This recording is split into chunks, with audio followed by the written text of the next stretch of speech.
La visión extraocular, por el Dr. Jacobo Grinberg Silberbaum. En 1982, la compañía mexicana de televisión, Televisa, me invitó a participar en calidad de testigo en un programa en directo que trataría acerca de un tipo de visión fuera de lo común. Se requería mi presencia para juzgar la veracidad del fenómeno como investigador en el área de neurofisiología y profesor de la Universidad Nacional. Accedí y en el estudio me encontré con una veintena de niños que conversaban animadamente mientras me preparaban para la demostración. Una vez comenzada esta, su instructor, el profesor Altamirano, vendó los ojos a uno de los niños y le puso delante una serie de fotografías. El niño las tocó con las palmas de sus manos, describiendo al mismo tiempo lo que veía. Intrigado, me acerqué y pude constatar que la descripción coincidía a la perfección con el contenido del material gráfico. Después, otros niños fueron sometidos al mismo proceso y en todos los casos acertaron en sus descripciones. No pude hallar ni errores ni intentos de engaño en el procedimiento. A la salida del programa, le propuse a Altamirano utilizar sus procedimientos para ayudar a niños invidentes a ver con las manos. Altamirano aceptó, al igual que lo hizo el departamento del gobierno encargado de la educación de niños ciegos. Durante varios meses intentamos enseñar la visión extraocular a estos niños, pero sin éxito. Una vez por semana, Altamirano venía a la escuela de invidentes, se encerraba con los niños y después se iba. Nunca supe si el fracaso se debió a lo esporádico del régimen de entrenamiento o al poco tiempo que duró todo el proceso. Tampoco pude recibir instrucciones detalladas de la técnica empleada, porque el profesor Altamirano la mantenía en secreto, lógicamente. Varios años más tarde, durante el disfrute de un año sabático, decidí dedicarme durante 6 meses a la enseñanza de niños en una escuela primaria de Cuernavaca, distante 70 kilómetros de la Ciudad de México, cuyo director me permitió poner a prueba diferentes técnicas alternativas de educación. Una mañana, mientras descansábamos en el jardín de la escuela, una niña me comentó que había visto un programa de televisión en el cual se mostraban experiencias extraoculares y me pidió que se las enseñara. Aunque no me sentía capaz, puesto que conocía la técnica de la visión extraocular, recordaba algunos comentarios de los niños ciegos y me decidí a probarla con la niña. Le pedí que se relajara, que se concentrara en su respiración y que tratara de visualizar una luz en su entrecejo. Después, tomé sus manos y le pedí que se imaginara una línea luminosa interconectando sus dedos con su entrecejo. Coloqué sus palmas sobre una fotografía en color después de vendarle los ojos y la niña me describió la información de la fotografía. Otros niños se acercaron a nosotros. En menos de una hora, 6 o 7 críos veían extraocularmente. Todos estábamos encantados con la experiencia, de modo que la continuamos durante varios meses, hasta que tanto el director de la escuela como los padres de familia nos prohibieron proseguir las experiencias, debido a que los niños adivinaban sus pensamientos, movían objetos a distancia y empezaban a desafiar toda su cosmovisión. La misma experiencia se ha repetido con idénticos resultados en otra escuela de la ciudad de Toluca, esta vez apoyada por los padres de familia y los directivos de la institución. Lo que sigue es una descripción de la experiencia de Cuernavaca, escrita con el mayor número posible de detalles y con el propósito de que quien así lo desea pueda ponerla en práctica. Se estudiaron 19 sujetos, 11 niñas y 8 niños, de edades comprendidas entre 5 y 13 años de edad. Todos, sin excepción, gozaban de condiciones óptimas de salud y manifestaron estar deseosos de participar en la misma. Ninguno de ellos tenía antecedentes de visión extraocular ni experiencia alguna respecto a este tipo de fenómenos. Pertenecían a 6 escuelas diferentes. En todas ellas eran considerados muy inquietos y especialmente remisos a aceptar normas rígidas de disciplina y conducta. Por lo demás, fueron catalogados como altamente inteligentes y despiertos. Aunque las condiciones familiares variaban de niño a niño, no se observaron diferencias notables, salvo en una apreciable destreza inicial en 5 niñas y 2 niños con una situación de estabilidad familiar óptima. Aprendizaje inicial. Previamente a la iniciación de los experimentos de detección de visión extraocular, todos los niños recibieron un aprendizaje que duró entre 1 y 3 jornadas y que se repetía en todas las sesiones de prueba posteriores a las iniciales. De esta manera, cada niño fue sensibilizado antes y durante todo el transcurso del experimento, hasta que adquirió una destreza lo suficientemente automatizada como para no necesitar entrenamiento adicional. Las características del aprendizaje se explican a continuación en la misma secuencia en la cual se desarrolló este. Con el niño sentado cómodamente con la espalda recta, se efectuaban los 3 ejercicios respiratorios siguientes. 1. Expulsión forzada de aire a través de las fosas nasales durante 60 segundos, con los ojos cerrados, seguida de una concentración de la atención en el entrecejo durante 20 segundos. 2. Respiración alternada a través de cada uno de los orificios nasales durante 60 segundos, con los ojos cerrados, seguida de concentración de la atención en el entrecejo durante 20 segundos. 3. Inhalación y exhalación forzadas de aire de forma rítmica y sostenida hasta el límite de cada niño. A continuación, y en la misma postura, el niño practicaba la meditación a partir de las siguientes instrucciones. Con los ojos cerrados, concéntrate en el entrecejo y deja fluir tus pensamientos sin obstruirlos o controlarlos. Una vez que logres lo anterior, concéntrate en ti mismo y pregúntate, ¿quién soy yo? Sintiéndote a ti mismo, mantén tu concentración en ti mismo durante el tiempo que te sea posible. La verbalización de las instrucciones anteriores se adecuaba al nivel de entendimiento de cada niño. El tiempo total de cada meditación variaba de niño a niño, con un mínimo de 5 a 6 minutos y un máximo de 10 a 13 minutos aproximadamente. Una vez logrado el punto anterior, el instructor se sentaba frente al niño y entrelazaba sus manos con las de este, visualizando una línea de luz que surgía de las palmas de las manos del niño y terminaba en su cerebro. El ejercicio continuaba hasta que se mantenía la imagen de la línea de luz brillante, blanca y sin interrupciones.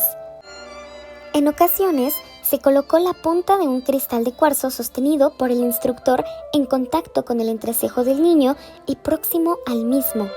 Se descubrió así que este procedimiento mejoraba el aprendizaje y aceleraba el proceso extraocular. Después, se iniciaba la fase de detección extraocular. Para ello, al niño le vendaban los ojos utilizando una venda especial totalmente opaca y ajustada a los párpados de tal forma que resultaba totalmente imposible la visión retiniana. Se ofrecía al niño material gráfico consistente en fotografías de alta calidad en colores brillantes y con contenidos diversos. El entrenador colocaba una o ambas manos del niño sobre la fotografía, haciendo contacto dérmico con la superficie de la misma, y le pedía que siguiera su intuición, tanto en lo que se refiere a la exploración dérmica de la fotografía como a la exploración del contenido mental estimulado por ella. Luego, se le sugería que hiciese una descripción detallada de todas sus experiencias. Más tarde, se le ofrecía retroalimentación verbal acerca de los detalles de la fotografía y acerca de los puntos de correspondencia entre su descripción de la figura y el contenido de la misma. Utilizando expresiones naturales y espontáneas de asombro y gusto, el instructor reforzaba las correspondencias adecuadas y corregía las inadecuadas. El proceso de retroalimentación continuaba hasta que el niño mostraba signos de fatiga o desinterés. En estos últimos casos, el entrenamiento se suspendía para ser proseguido en otra ocasión. Se estimulaba al niño para utilizar todo tipo de movimientos con las manos, explorando de esta manera diferentes posibilidades. Cuando el niño era capaz de describir sin errores las figuras contenidas en las fotografías, se le pedía que apartara las manos de la superficie de la misma y que intentara visualizar su contenido sin contacto dérmico. Más adelante, se les enseñaba a realizar movimientos de barrido en el espacio entre su cuerpo y las fotografías, utilizando contracciones rápidas de los dedos en sus manos. Este procedimiento acentuaba los detalles y mejoraba la focalización, además de la distancia límite en la que el niño todavía podía distinguir formas sutiles, tales como letras impresas.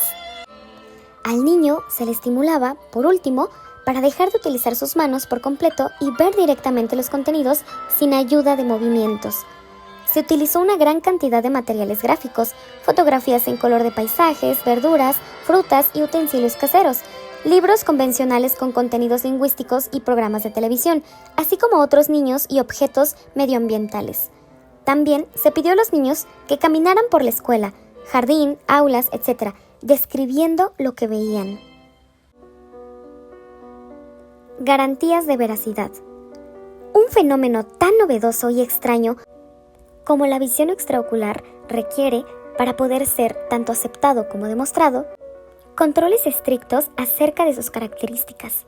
Aunque no pretendo haber agotado todas las posibilidades de estudio del fenómeno, sí puedo afirmar que no tengo duda alguna acerca de la existencia del mismo.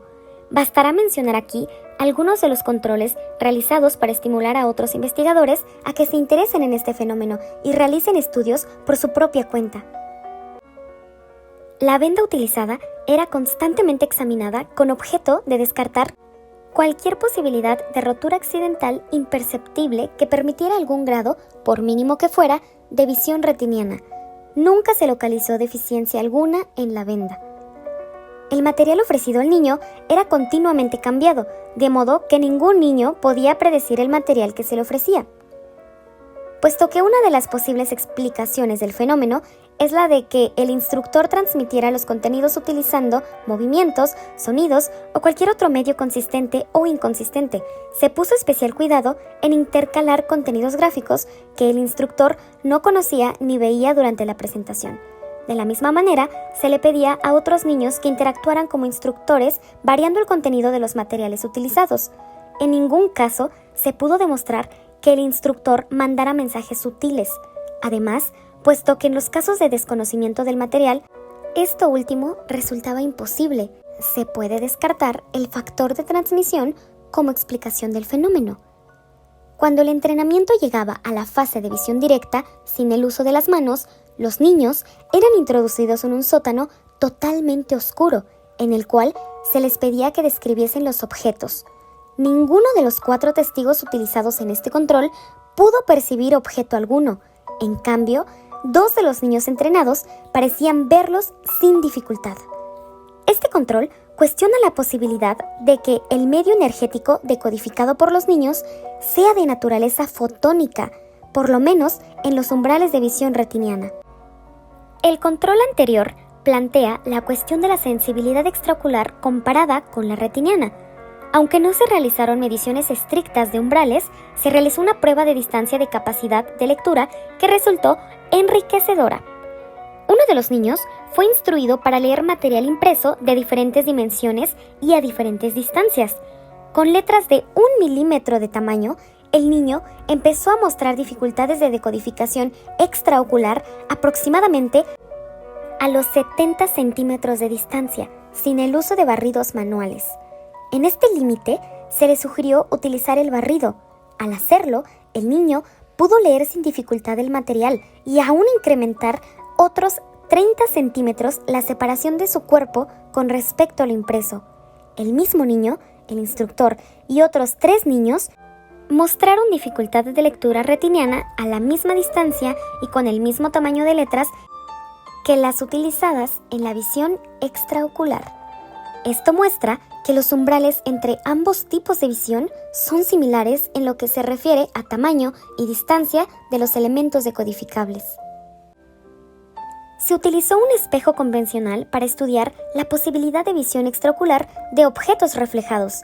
Se colocó material impreso de un ángulo de 45 grados con respecto al espejo y se pidió al niño que lo describiera. Este no solamente describió el material impreso, sino también otros objetos que el espejo reflejaba y que había pasado inadvertidos para el investigador. El control fue concluyente y descartada la posibilidad de que sea un campo térmico o calorífico el decodificado en la visión extraocular. Se colocó un vidrio de 5 milímetros de espesor entre el material gráfico y el niño. En todos los casos, la visión extraocular se desarrolló sin dificultades. En cambio, cuando el material se cubría con una hoja blanca de papel o con una placa de madera, los niños veían la hoja o la madera y no el material que estos ocultaban. En una ocasión, se le pidió a un niño que realizara movimientos manuales de barrido sobre el material gráfico. Entre las manos y el cuerpo del niño se colocó una placa de madera, de tal forma que las manos no fueron obstruidas por ella, pero el cuerpo sí. El niño fue incapaz de percibir extraocularmente el material gráfico, pero describió perfectamente la placa de madera. Este control demuestra que los mediadores del fenómeno extraocular no son receptores localizados en las manos, sino que el resto del cuerpo es necesario. Siguiendo la lógica del control anterior, se decidió explorar las zonas corporales mediadoras de la visión extraocular. En 5 de los niños se colocó una pantalla opaca por debajo de sus barbillas durante el ejercicio de la visión extraocular. En 4 casos, la imagen desapareció. En el caso restante, el niño siguió percibiendo correctamente la fotografía que se le mostraba, pero matizada por el color de la pantalla oscura, que era roja. Intentando aún una mayor exactitud en la localización de la zona corporal mediadora de la visión extraocular, se utilizó otro procedimiento más complejo con uno de los niños más avanzados. Se colocó el cuerpo del niño detrás de una placa metálica y su cabeza detrás de una de vidrio de 6 milímetros de espesor, que fue utilizada como ventana para la presentación de impresiones de color. El niño fue perfectamente vendado, dejando al descubierto su frente, barbilla, nariz y pómulos. Sus manos y sus brazos fueron obstruidos por la placa metálica. En estas condiciones, el niño describió sin dificultad el material presentado. Después, se cubrió totalmente la frente del niño y se le volvió a presentar el material. No registró alteración alguna, como tampoco sucedió al cubrirle los pómulos y la nariz. Sin embargo, al tapar su boca, se notó una franca disminución de la destreza de la detección. El niño comenzó a manifestar dificultades y a presentar errores. Cuando la barbilla fue cubierta, el niño dejó completamente de percibir. No obstante, el caso no es típico ni generalizado.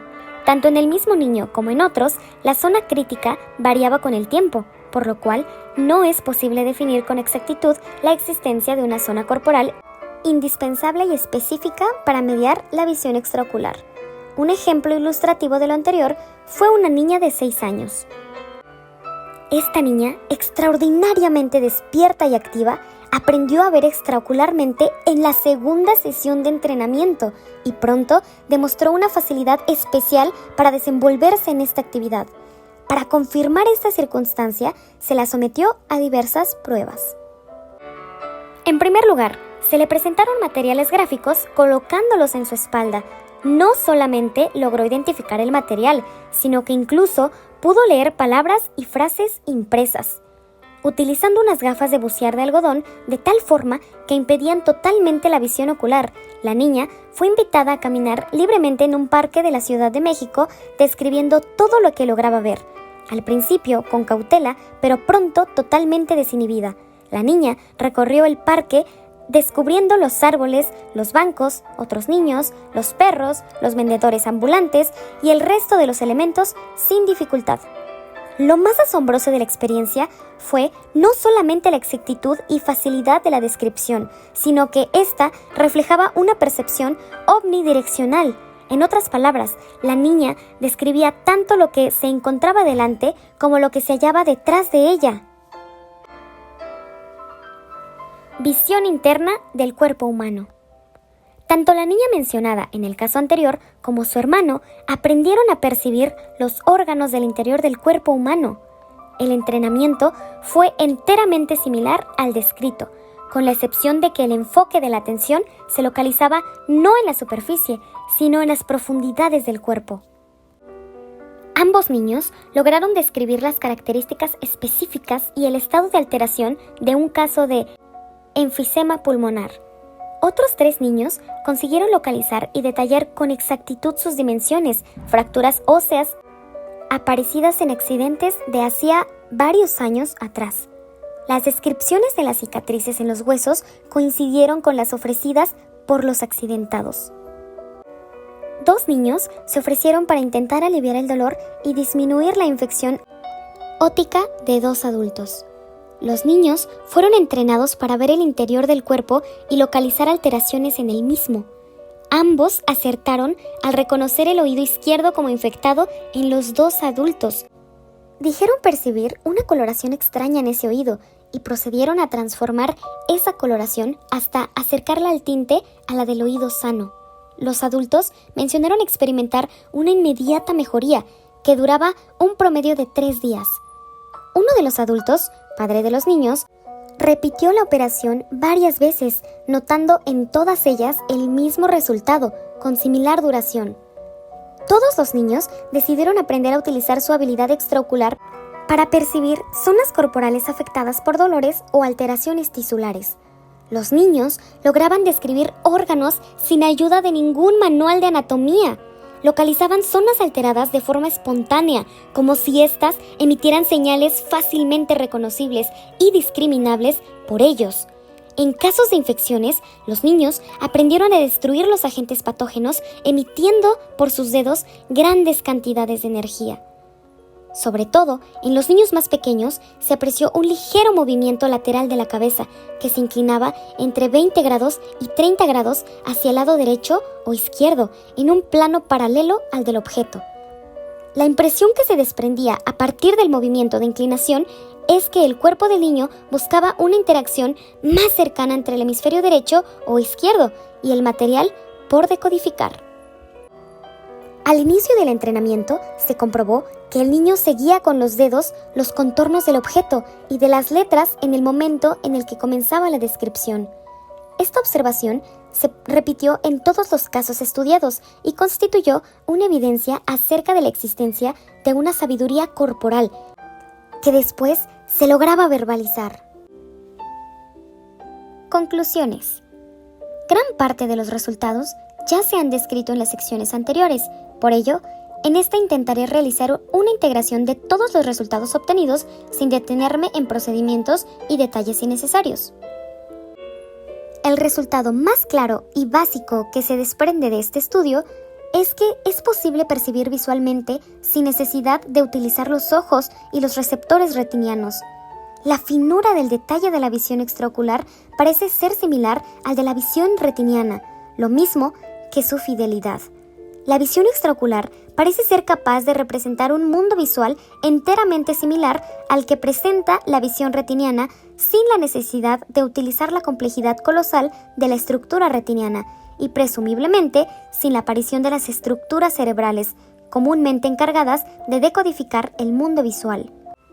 Una de las observaciones más llamativas y una de las que primero se evidenciaron es que los niños que parecían estar más en contacto con ellos mismos, los más seguros e intensos en su identidad personal, fueron los que con mayor facilidad adquirieron la visión extraocular. El fenómeno existe y su desarrollo parece seguir una secuencia lógica y repetida en los casos estudiados.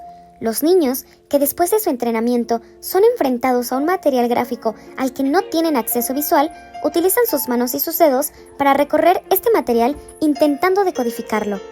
En los casos más diestros, basta una sesión para que el niño comience a ver extraocularmente. En los casos comunes, 3 sesiones. En su primera interacción, la mano comienza por barrer la página del papel sin un plan o esquema predecible, hasta que acontece algo que hace que los contornos de los objetos sean detectados. Si la fotografía contiene una naranja, la mano del niño seguirá el contorno de la misma durante algunos segundos. Pero si se le pregunta al niño qué es lo que siente, este no podrá describir algo congruente a partir de sus barridos manuales. Si se le hace notar lo anterior, el niño súbitamente puede darse cuenta de que debe haber un objeto redondo, pero la visión extraocular sigue sin aparecer. Pronto, el niño se cansa de sus movimientos y decide dejar de realizarlos. Permanece quieto con su mano encima del papel, concentrado en sus sensaciones y con una tendencia a inclinar la cabeza. En algunos casos, después de esta concentración, el fenómeno aparece. En otros, el niño debe recibir retroalimentación más detallada, para descartar quizá imágenes sin correspondencia y fortalecer las congruentes con el material real. De una u otra forma, la visión extraocular aparece siempre en una especie de salto cuántico cualitativo, desde una casi total incapacidad de detección hasta una casi total perfección de decodificación. En realidad, toda la descripción anterior tenía como objeto llamar la atención acerca de una notable característica del fenómeno de visión extraocular: su aparición súbita.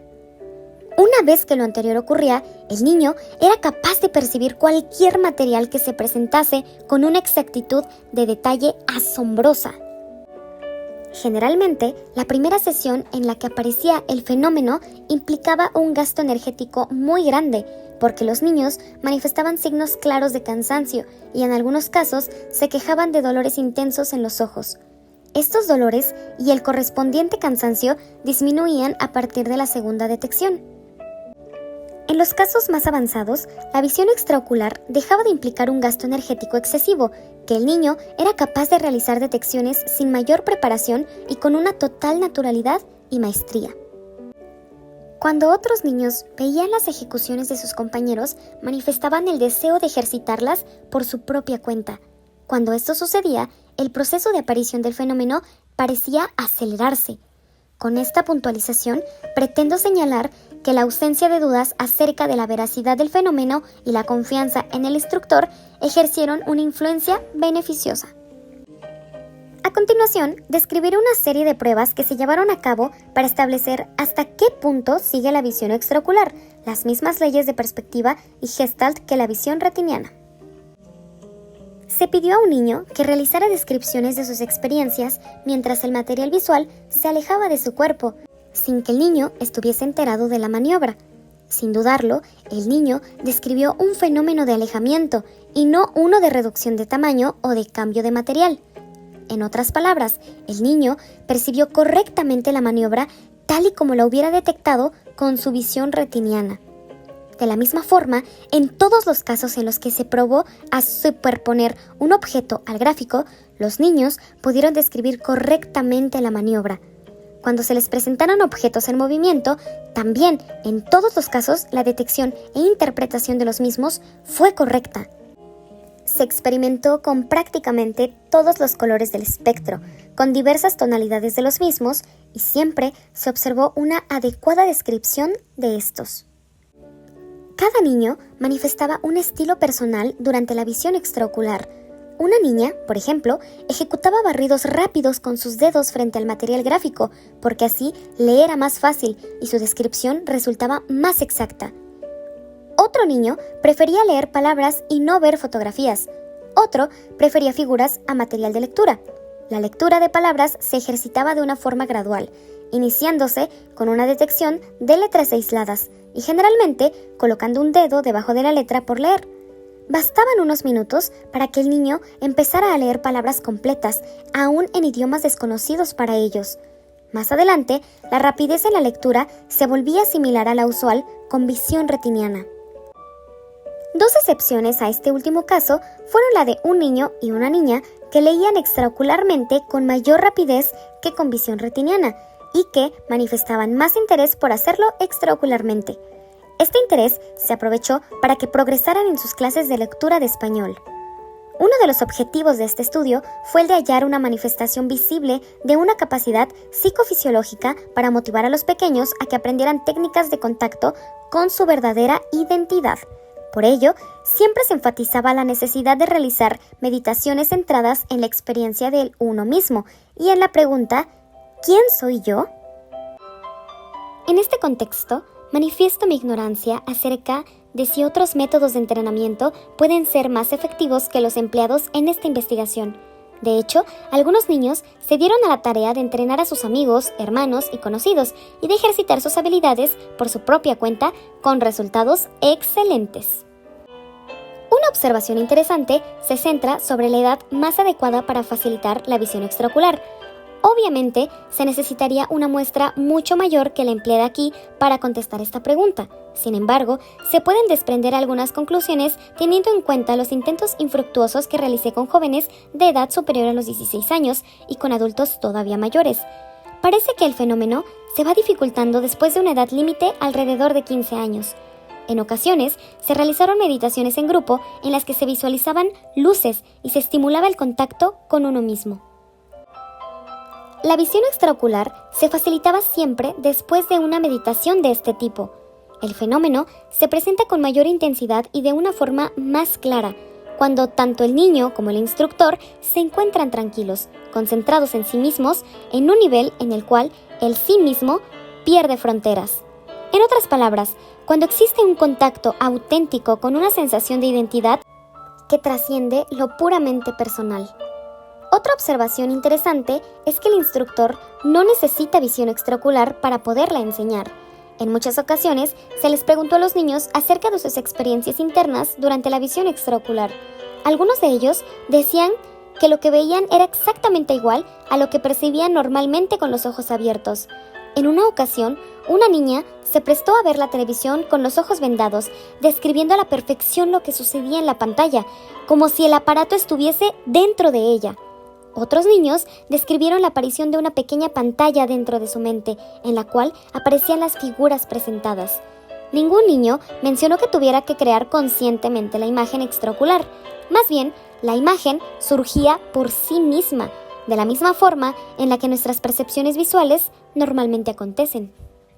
La automatización de la imagen extraocular era clara desde el surgimiento del fenómeno y no parecía facilitarse de forma notable con la práctica. Sin embargo, lo que sí acontecía a medida que el niño utilizaba su habilidad extraocular era que se estimulaban una serie de fenómenos adyacentes al extraocular propiamente dicho. Tales fenómenos ya se han descrito en parte y consistieron en una destreza que permitía que el niño percibiera los órganos internos del cuerpo a través de la piel y que detectara zonas corporales dañadas o enfermas, revirtiendo sus síntomas. El último resultado que me gustaría destacar se refiere a la relación entre el fenómeno extraocular y los cristales de cuarzo.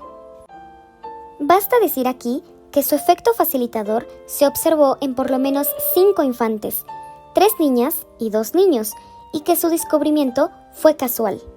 Una de las niñas del estudio se prestó para hacer una demostración de su capacidad con un programa de TV, de modo que se le proyectó una película británica en color con subtítulos en español.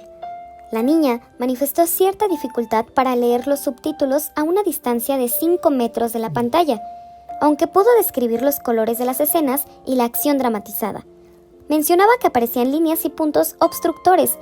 Súbitamente, la niña me solicitó un cristal de cuarzo que llevaba conmigo y que utilizo en mis meditaciones. Al sostener el cristal con su mano derecha, la niña afirmó que las líneas y los puntos de distracción habían desaparecido, y así pudo leer fluidamente los subtítulos de la película y describir con todo lujo de detalles las escenas. El efecto fue tan claro que a partir de ese momento se probó con otros niños. 2 niñas aseguraron que el material gráfico que se les presentaba, una serie de fotografías de paisajes, adquiría tridimensionalidad al ser extraocularmente percibido, mientras un cristal de cuarzo era sostenido entre sus manos. Era, afirmaron, como si el cristal estuviera dentro de la fotografía, en medio del paisaje, y sin el cristal, fuera de ella, observándola como fotografía bidimensional. Por último, 2 niños y 2 niñas fueron capaces de incrementar la distancia máxima en la que podían leer material impreso con la ayuda de cristales de cuarzo. La visión extraocular, por el Dr. Jacobo Grinberg Silverbaum.